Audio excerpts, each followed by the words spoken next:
As Taliban's deadline for America's exit from Afghanistan looms, mayhem continues in Kabul. Today there were rockets flying over the city as US wound down its evacuations. These rocket attacks were intercepted and came after America launched a drone strike on an ISIS Khorasan vehicle that allegedly was headed towards the airport. In the middle of all of this, Taliban's top boss, spiritual leader Akhundzada Haibatullah, returned to Kandahar. The stage is set for a complete Taliban takeover.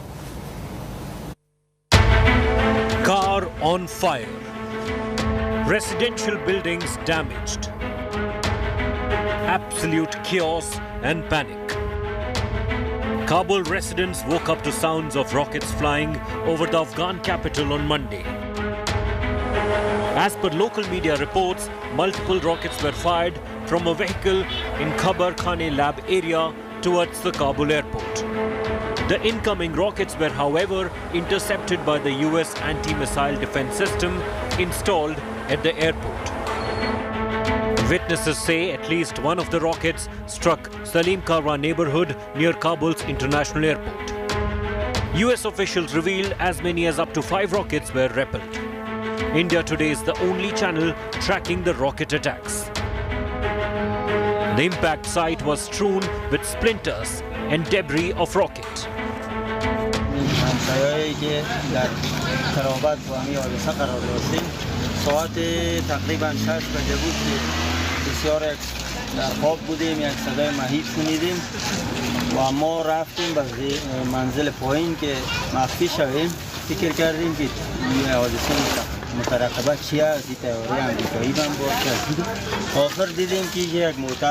همیشه خانه ما بود ساعت طرفای 6 بجه بود که یک چند خواب بودیم که یک چند صدای وحشتناک به گوش ما رسید.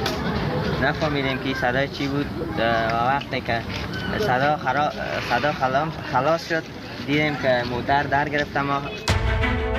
White House maintained that multiple rocket strikes will not impact ongoing evacuation operations. The foiled attacks come a day after US launched a drone strike on an explosive-laden ISIS-K vehicle headed towards the Hamid Karzai International Airport for a possible suicide strike. Just hours after Biden declared that the previous retaliatory strike in Nangarhar won't be the last. In the midst of Afghanistan crisis, a new photo of the elusive supreme leader of the Taliban, Mullah Hibatullah Akhundzada, has emerged. He is said to be in Kabul, but has not been heard or seen in the last 2 years. Kabul is in utter chaos as US rushes to evacuate its remaining citizens before the August 31st deadline. But it is a nightmare for millions of Afghans who face return of brutal Taliban rule and persistent threats from ISIS-K terrorists. With Ahmad Naveed Kawaish in Kabul, Bureau Report, India Today. In the midst of the chaos in Kabul, the Taliban has made yet another outreach towards India. This time, senior Taliban leader Sher Mohammad Abbas Tanikzai has described India as an important country in the region. The man, who's touted to be the foreign minister in the Taliban 2.0 government, has said that maintaining trade ties with India is important for the Afghan government. This comes after another Taliban spokesperson assured that India could carry on its reconstruction and development projects. The critical question for all of us, though, is can India forget Taliban terror, and can we do business with the new administration in Kabul?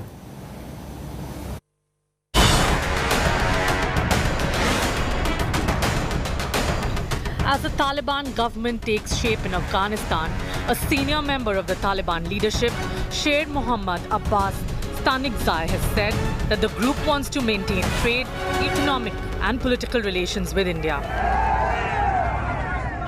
Tanikzai, widely tipped as Afghanistan's next foreign minister, asked India to retain a diplomatic presence in the war-devastated country. The Taliban leader also said air trade route between India and Afghanistan needs to be kept open. He was referring to the air corridor between India and Afghanistan that was established to boost trade between the two countries in view of Pakistan's denial to allow transit access. Stanikzai was part of a group of foreign cadets who received training at the prestigious Indian Military Academy in Dehradun in the early 1980s. He also described India as an important country in the region. ما می‌خوایم که همکاری‌های سالمشان دوام بکنه، در عرصه دیپلماتیک با هم روابط حسنه داشته باشیم. همچنان اگر نیاز میشه سفیرای ما هم در تمام کشورها خواهد بود و سفرای کشورهای دیگر هم در افغانستان فعلا هم هستند. فضای اطمینانی برشان مساعد شده. This isn't the first time the Taliban have reached out to India. Soon after the fall of Kabul, Taliban spokesperson had said that India can complete its reconstruction and infrastructure projects, even going to the extent of calling Kashmir a bilateral issue between India and Pakistan. India has been a key stakeholder in Afghanistan and has invested nearly $3 billion in carrying out around 500 projects across the country. For now, India has been adopting a wait-and-watch policy. Currently, there is a lack of clarity, or no clarity about any entity forming a government in Kabul. We of course continue to monitor the situation very carefully. This is an evolving situation, and I think for the moment that's all I have to say about this element. India, though, hasn't forgotten Taliban terror. In 1999, the Taliban government allowed the hijackers of an Indian Airlines flight from Kathmandu, Nepal, to escape. Taliban permitted Masood Azhar to travel to Pakistan, where he founded Jaish-e-Mohammed, an organization responsible for a spate of high-profile attacks across India. Does India have a choice of engaging with Taliban now? Bureau Report, India Today. The Taliban is saying India is important for this subcontinent. They want to continue cultural, economic and trade ties with India like in the past. How should the Narendra Modi government respond to these overtures from the Taliban? Are they for real? Can the Taliban be taken at face value? Or is this just a ruse to lull everyone in the subcontinent and elsewhere to believe that the barbarians have become a reasonable administration? Joining me on this broadcast, I want to welcome first Rakesh Sood, Distinguished Fellow at the Observer Research Foundation, former Indian Ambassador to Afghanistan. Also with us on this broadcast is Gautam Mukhopadhyay, another Distinguished Ambassador to Afghanistan. He was in Kabul between 2010 to 2013. We have with us from a military perspective on this broadcast Lieutenant General Ata Hasnain, former GOC of the 15 Corps.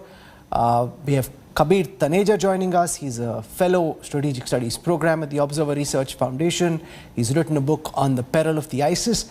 And last but not least, I have Nargis Nehan, former minister in the Afghanistan government, joining us. Welcome to all our guests. I want to go across to Rakesh Sood first.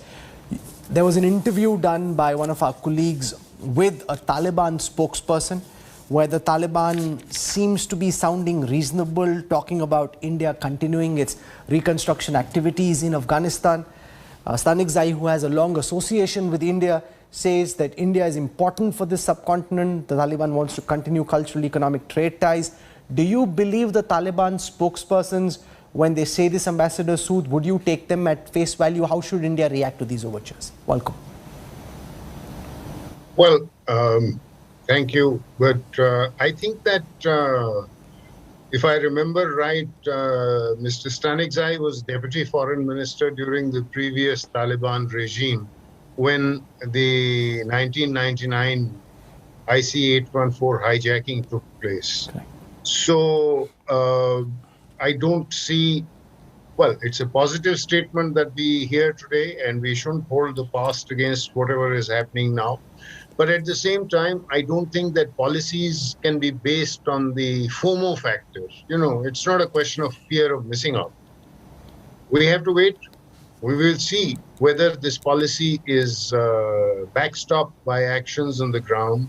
After all, we closed down our embassy because we felt there was a threat perception with regard to the Indian personnel. Now, that situation on the ground doesn't seem to have changed because we hear reports about the presence of Haqqani network controlling security in Kabul. We've also seen that bomb blasts that have been carried out at Kabul airport have been claimed by the Islamic State Khorasan province. So there are obviously multiple players. And so how do we, our first priority has to be to get some clarity. And if the statement is borne out by facts, and there is a perception that Indian personnel in Kabul will enjoy security, then I'm sure that that will be the moment when we will choose to engage. General Hasnain, would you believe the Taliban when they say that they would like to continue economic trade, cultural, political ties with India, as has been the case in the past, that they won't allow the soil of Afghanistan to be used against any one country? Do you take these statements seriously?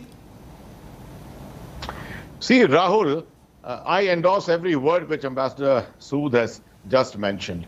I think the situation is too tenuous. The Taliban is essentially seeking legitimacy.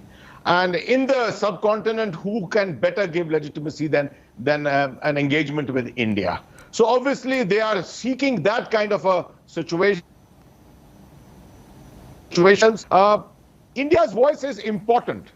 And we are also hearing at the same time the move of such elements like Azhar Masood to Kandahar to meet members of the Taliban, etc. So there are lots and lots of activities going on at the same time. So what is being spoken need not necessarily be what is the situation on ground. I do not for the moment think that we should take any policy decision at all. If at all any engagement has to be done, possible a back channel engagement without making it transparent can commence at this time. It's not a question of losing the moment, not seizing the moment as such, because I think these developments are still in a very early stage and will continue to develop in the next few weeks. It's then that possibly a little more clarity will emerge. And lastly, I do think it's very important for us to go along with the international community to see our strategic partners, what is their approach and attitude, and not take any decisions in isolation. You know, when the Taliban were in power in the late 90s, terrorist organizations like the Jaish-e-Mohammed and the Lashkar-e-Taiba functioned freely and openly in Afghan territory. When IC-814 was hijacked, it was taken to Kabul in 1999, landed over there, the Taliban backed the terrorists, they acted against India. Given this history and context, Nargis Nehan, what do you make of the Taliban's overtures to the Indian government saying that, you know, we can continue doing business like we did in the past? Is that even possible? I think there are, as mentioned by others, right now it is too early to come to any kind of conclusion about the Taliban. Of course, we have to wait and watch what kind of government they are going to form. Is it going to be an inclusive government or not? Or it's going to be an exclusive government as it was before? Do they allow people of same background ideologies to work with them, or they will be working with diverse Afghans that will reflect the diversity of the country? And then most importantly, once they do that, it's also important that we wait and watch and see what are their policies about governance of the country, about working with others, about women's rights, human rights, and others, and most importantly, their collaboration with the international community. Afghanistan is a poor country and highly dependent on international assistance. So if Taliban are seeking to have support from the international community, of course, that comes with some sort of conditionality. It does not come free of charge. So we have to see how much they are able to comply with that.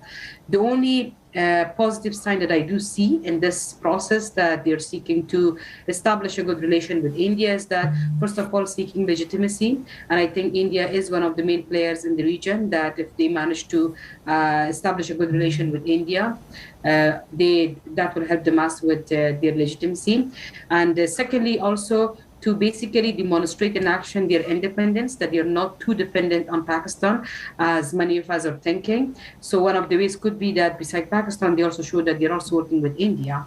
And And then more than that, in terms of their collaboration, they know very well that if they have to focus on economic development of the country, if they will have to work on service delivery to the people, they have to continue some of the projects which were initiated by the previous government, which includes the export and trade relation with India and all other countries. But you make a very important point. I want to put that question to Gautam Mukhopadhyay, that if the Taliban were indeed beholden to the ISI and the Pakistani establishment in the way that many believe, then would they be making these kind of comments? Do you at all take these as at face value, or do you believe this is just an elaborate facade that the Taliban are putting up? Thank you, Rahul. I actually think that we should welcome such an overture, but at the same time, we cannot take it at face value. And I completely agree with Ambassador Sood, General Hasnain, and Madam Nargis Nehan on the points that they made. I'd like to separate 2 points. One is, what they say to us and whether they actually can demonstrate and do it. I think we should not go by words. We should go by deeds. We should remember that, can they, and there are some hard questions to ask, can they guarantee our security? Can, with the presence of the Haqqani network, can they protect us from the Haqqani network, which has attacked the embassy in the past? Can they protect us from the ISI, even if, let's say, the Taliban wanted to, secure our assets and our personnel and our embassy? Can they protect us from the ISI? When they talk about trade, can they bring about two-way transit trade, which Pakistan has stopped all along? Of course, I think we should respond to all people-to-people and trade initiatives, so that is possible. But the second very important point is we should not go only on the basis of our interests. Madam Nargis Nehan said that we have to see also what they do in terms of forming an inclusive government. If we work together with our old partners in making sure that the Taliban do what they promise, both with regard to India as well as to the Afghan people, we will forge a much stronger partnership and a much stronger position. So I feel we should trust, we should be attentive, but we should verify. And we should remember that their primary motive in making these statements, which by the way they have made in the past, and I once again welcome it, is that they are seeking legitimacy from the one major country with whom they have had the closest historical, trade, cultural and political ties in the past, including the Grand Trunk Road and Khan Abdul Ghaffar Khan. So I would say that these relationships are very, very important, but we should proceed on the basis of what they do, not what they say. Kabir Taneja, what do you think is leading the Taliban to making these overtures? Is it an attempt to seek legitimacy? Can India take these statements seriously, or should we trust and verify and be very wary? Thanks, Rahul. I think, of course, there is a sense of urgency with the Taliban at the moment to gain legitimacy, right, from wherever they can. So they are conducting these outreach to almost all countries, and India is, of course, the largest sort of economy, the largest political player in South Asia. So any sort of contact with India would be a win for the Taliban in every shape and form. But we also have to wait and watch right now, as my co-panelist also said earlier, because we first need to understand what kind of political process is actually going to turn up in Kabul. Over the past 24 hours, we've seen Anas Haqqani of the Haqqani network give an interview where he said, the Haqqani network is the Taliban. And we've seen the Haqqani network being extremely visible in Kabul, more than Mullah Baradar at this point of time. We saw Khalil Haqqani, give a speech in the center of Kabul while the evacuations were taking place, and he has a $5 million bounty on his head, as per the United States State Department.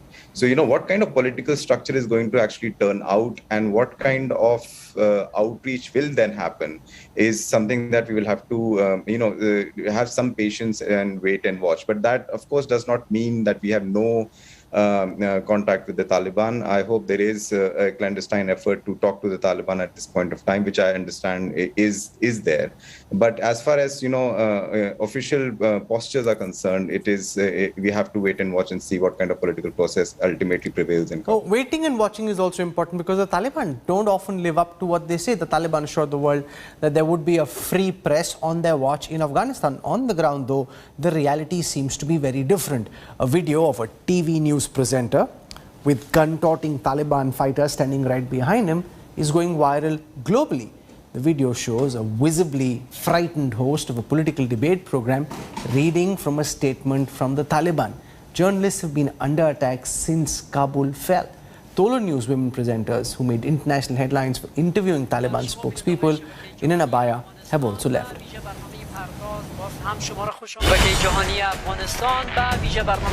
A new studio with armed men. A visibly terrified news presenter. This is not a scene from a movie. Welcome to the new era of media in Afghanistan. This is how TV interviews are now being done in Afghanistan. The visuals on your screen show a peace studio in Afghanistan hosting a program with armed Taliban fighters lingering behind. A Taliban official was invited to a television debate, and guess what he brought along? His armed guards. Right inside the news studio. The anchor was forced to praise the Taliban as armed fighters menacingly stood behind him in the studio. The anxious anchor starts the program saying Islamic Emirate wants the public to cooperate with it and no one needs to be afraid. Reports of journalists being attacked have started emerging since the Taliban took over Afghanistan. A few days back, an Afghan reporter working with Tolo News and a camera person were brutally thrashed by the Taliban in Kabul while they were reporting in the city. Beheshta Argand, a woman who interviewed the Taliban spokesperson and made headlines, has fled Afghanistan. The Taliban has pledged press freedom and has said that journalists in Afghanistan will not be threatened. But nobody is taking their word for it. The reality on the ground is different. Majority of Afghan journalists have either gone underground or have been evacuated. Media houses and journalists are under a major threat to promote the Taliban narrative or self-censorship for their survival. So if an anchor shoots off his mouth, he will be the news for sure. Bureau Report, India Today. I played this report in the middle of the discussion because it brings out the fact that you can't, Gautam Mukhopadhyay, take the Taliban at face value. They made grand proclamations of how there would be freedom of speech. When there's so many people moving around with Kalashnikovs in their hands, there can't really be much freedom of speech, and especially all the super talented, very bold women anchors and reporters in Afghanistan are now genuinely fearing for their lives.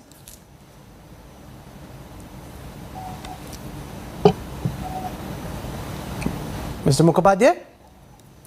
Yes, I think I lost you. Did you want me to say something? Yes, I'm saying that the reason I played out that report was to make the point that you can't take the Taliban at face value. When they came in, they promised that there would be free speech, that TV channels and journalists can function in the way that they have been. You know, that report shows how you can't take them at face value. If you've got gun-toting people at your back, you know, there can't be much free speech under those circumstances. Right. Well, that's exactly what I said, Rahul. I mean, you know, this is their period of, that should be their period of best behavior. As the American troops are leaving, as they are trying to form what they claim is to be an inclusive transitional government.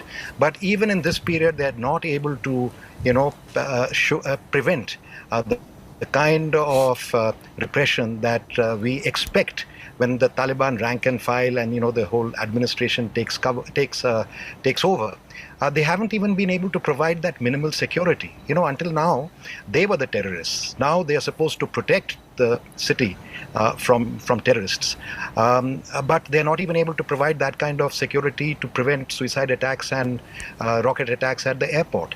So how can the Taliban be, and it's too early. Very frankly, this is a fresh, totally novel situation.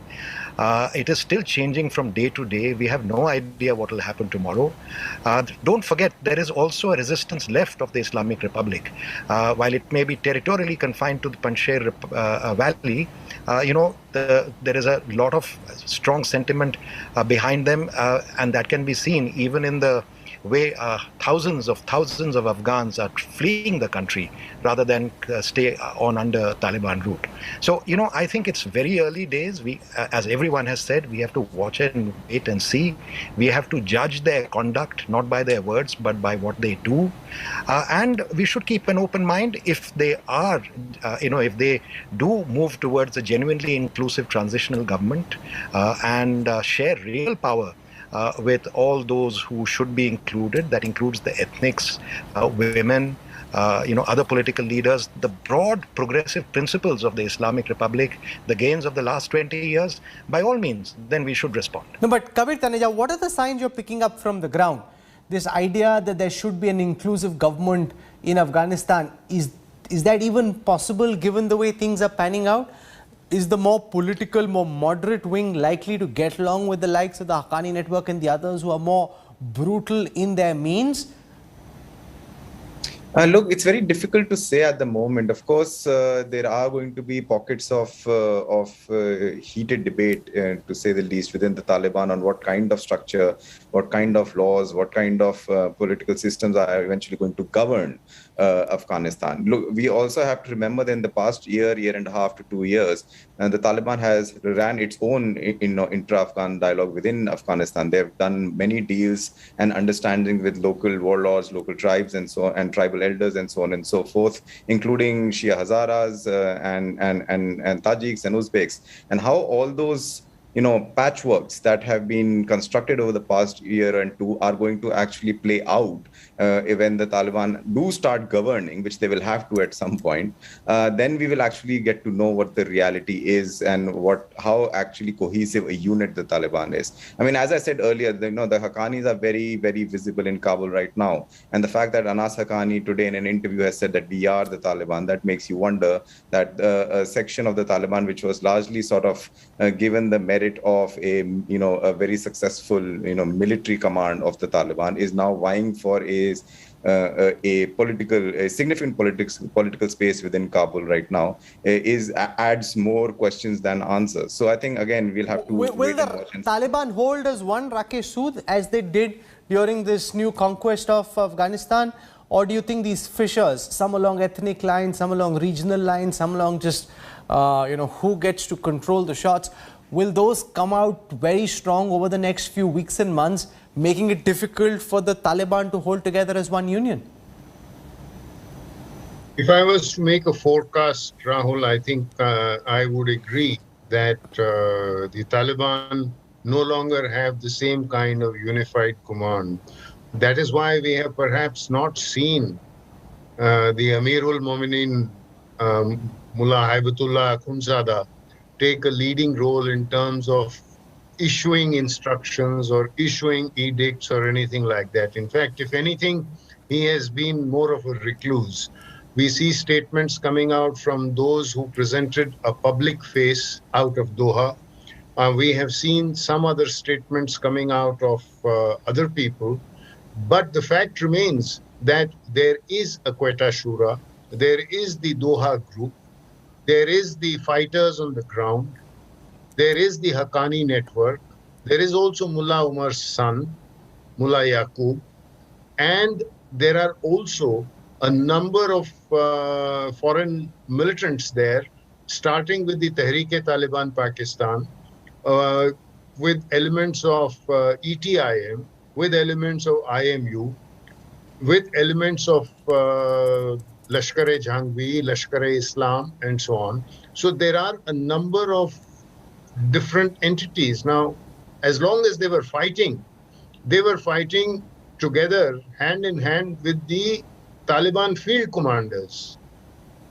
But now, when there is a question of exercising control, it becomes much more difficult. And that is why we are seeing that despite the statements that are being made, let us say by Zabihullah Mujahid or by Sher Abbas Tanikzai, in different parts of Afghanistan, you are getting very different kind of reports. I mean, in Baghlan, we saw that a folk singer was just killed. So, you have a conflicting kind of reports that are coming in from different places. Nargis We Nehan, saw that you're in Oslo in Norway at this moment.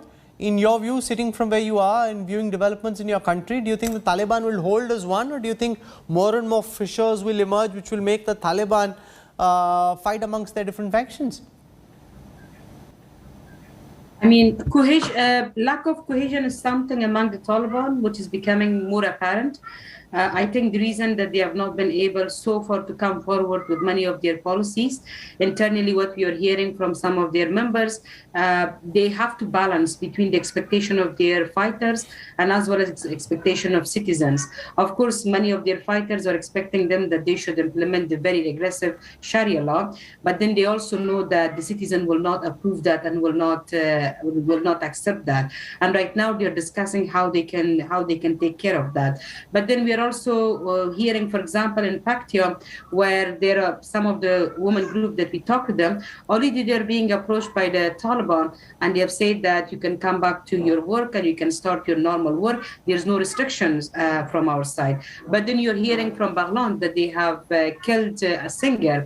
So it's very much based on context of each of the provinces, which group of Taliban are in charge and what kind of policy they're implementing right now. So that unity of effort and policy that we're expecting from the Taliban, we will not see that.